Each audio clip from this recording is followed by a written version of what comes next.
let's just start. Your organization is Peace on Patuxent. Where are you located and what do you offer?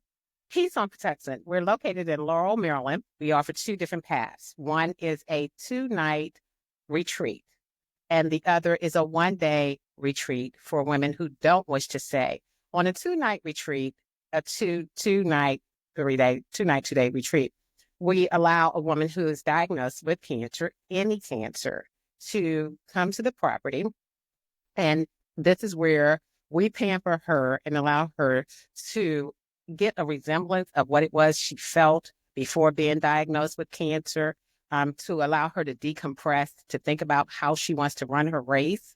We give her that opportunity. So it is at no cost. And the woman that wants to come and sit in the garden, she comes to sit in our meditation garden. And that too is at no cost. We offer breakfast and lunch to the woman that stays overnight. So she gets 2 nights of breakfast and lunch and pampering. I try to compare it to a bed and breakfast. Many of the women that have come here were able to say it's the first time I've sat here and was able to cry by myself, because you can't cry with your family. You can't tell them, I don't want to take chemo. You can't say, I don't want to do radiation, because we all have our own expectations. At Peace on Patuxent, we just want to pamper you, crown you, let you know that you are the queen. We see you. And then there are other women in here and they see you. And how do we all just get together in that space with women that look like us? That's what Peace on Patuxent is. Yes, this is amazing. Honestly, I am a survivor. I think I might have told you, and I'm a 5-year survivor. And so what you're saying resonates with me because I felt as if I had to be strong. And I think my community allowed me space to sort of limit into my, my space. But I didn't want to give that face, So to hear you say a woman may not want to take chemo, may not want to do radiation, or may just want a chance in a space just to be able to, hey, gosh, that's Absolutely. Absolutely. But I do know that there are parts of Maryland, parts of DC, where the services are very nil. And I can say you cross south of the Beltway. yes, yeah. That woman all the way down on the other side, down in Waldorf, Calvert County, all the way down there. What are her resources? She has to come back to Annapolis. She either has to, I can give you the 4. She has to go back to Annapolis, Columbia, or Bethesda. Mm-hmm. Now, I just told you that population. I'm going to let everybody figure out what these populations look like. But that's a long way for a woman to come on her best day and walk in the room and not feel like she's seen. That is not on Patuxent. I understand that. And I have experienced that. Please. I honestly have, because my care was in Rockville. My care was in Bethesda.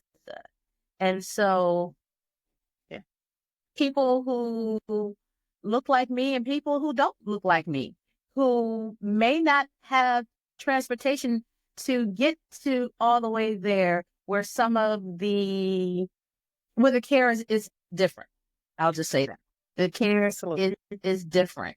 That's concerning. One of my calls to order. We send transportation, not an Uber and not Lyft. We send a limousine to pick her up. You better. A limousine. But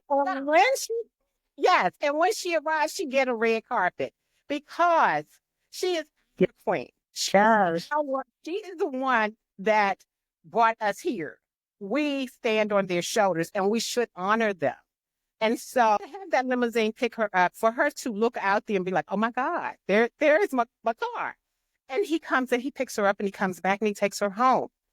I feel like that woman in Southeast DC and the woman in Northeast Baltimore should have access to the same thing and the same services that the woman in Gaithersburg and the woman in Rockville and the woman in Annapolis had. What we do here is just give you something to just a little bit of hope that this woman made it through, or this is how she did it, or here's the medication that worked for me that didn't work for you. Maybe I want a mastectomy. Maybe I don't. Mhm. Maybe, maybe I can't have that conversation, but they can. Right. And this is why this becomes their space. You don't know what a woman needs just to feel whole. We think that she just needs to be, you need to take the chemo and get back. And it's like, no, sometimes you just need to be somewhere where no one's judging you and nobody's telling you what to do. Well, I just let you know, I have chills listening to you, and it also brings up a memory of my surgery at the day that I had surgery. And as you can tell, I'm a little bit of a go-getter, right? So the day of my surgery, I came home to a house full of people, and I'm thinking, hosting, because that's what I do. I see one of my friends on the line, and she could probably attest to it. And the day after, I was in my office and I was working, and I was helping someone, and I remember her saying, like, "Girl, just surgery." I had a lumpectomy, and she's like, "Surgery." But again, I can relate to you when you say that these women just need an environment where they can just relax and unwind. And I had that environment the day after, or months after.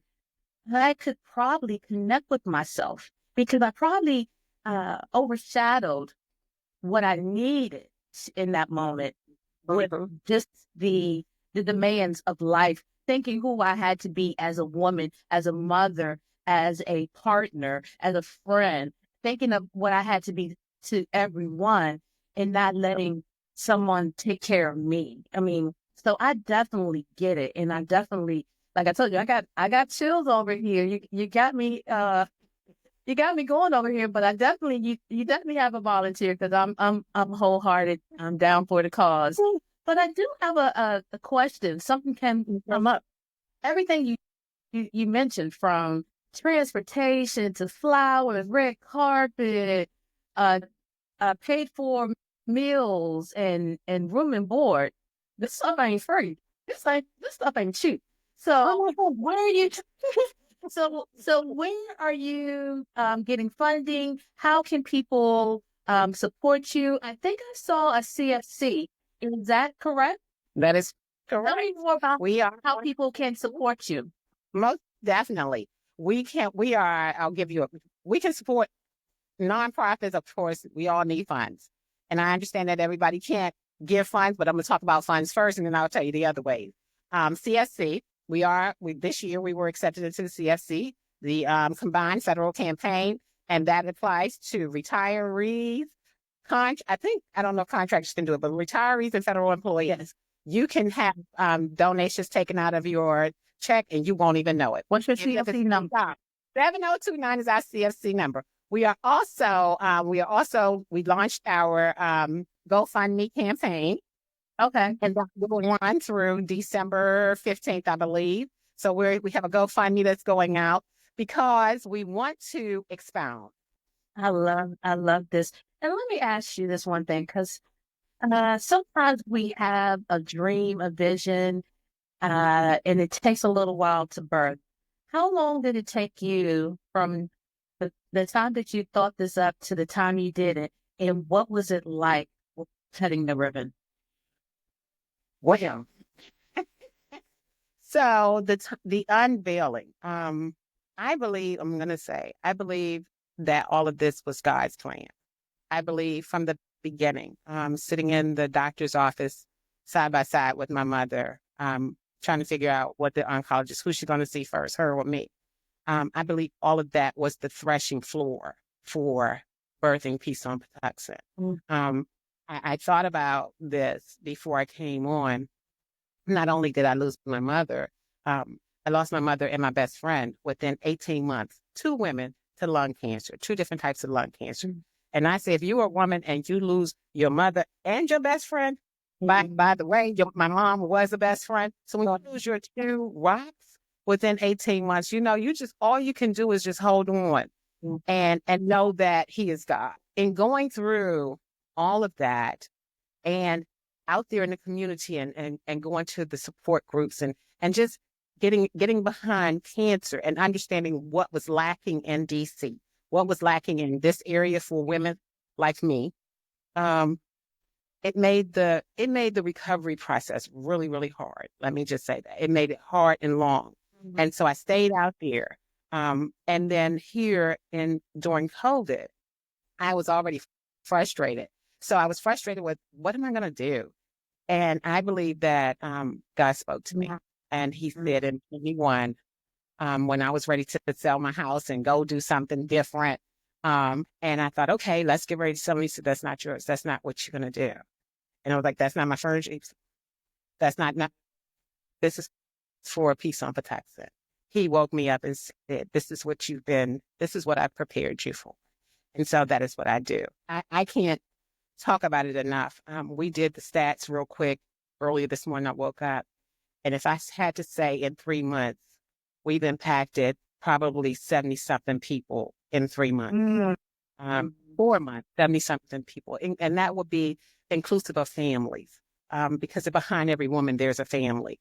Yeah. So to send her, for her to go back home to her family with I know what I'm going to do.